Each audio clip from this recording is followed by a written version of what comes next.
oo ah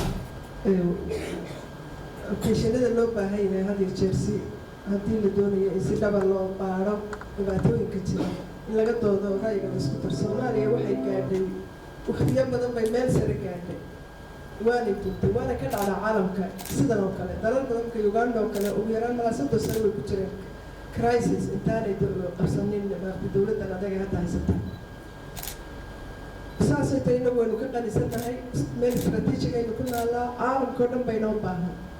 marka waxa weeye innagay nagu xidhan tahay qalbi adayg iyo dhiiranaan in la keeno, wax lagu qabto oo laga doodo oo laga hadlo oo qalad hadday dowladdu qalad ku jirto loo sheego qaladkii iyo wixii lagu sixi lahaa.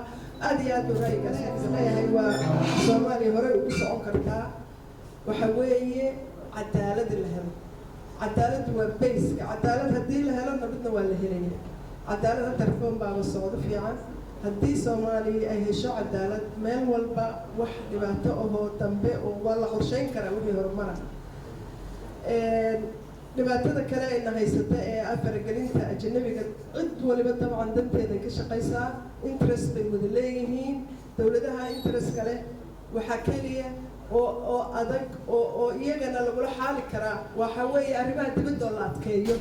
wasaaradda arrimaha dibadda oo xoogga in la saaro, dhaqaale loo sameeyo. safaaradaha dalal baa jira, masalan Kuuriya oo kale ka soo qaad, waa dal hore u maray, safaarad kuma lihin Japan. meelahaas oo kale waxay ku weydiin karaan maxaan kula qabtaa haddii safiirku joogo. haddaanay ogeynba baahideenna waxba inooma qaban karaan. dalna keligii ma ahaan karo, Ireland kuma jiro. caalamka waxaynu ictiraafka ku haysanaa waa dowladahana waxay nagu xidhaan waa arrimaha dibadda iyo safaaradaha, in la xoojiyo safaaradaha, in la furo safaaradaha. inta ugu badan iminka way maran yihiin in degdeg loo furo. in maxay ahayd toy dhaqaale waa loo heli karaa haddii maaragtay aada loogu qorsheeyo. marka waxa weeye cadaaladda, waxa weeye nabadgelyada iyo arrimaha dibadda. anigu waxaan qabaa inaan saddexdaa qodob xoogga la saaro. Soomaaliya hore u soconaysaa, dadkana waa dad fircoon, waa dad ku caansan fakarka iyo intelligence-ka iyo entrepreneurship-ka ama dhaqaalaha raad samayntiisa.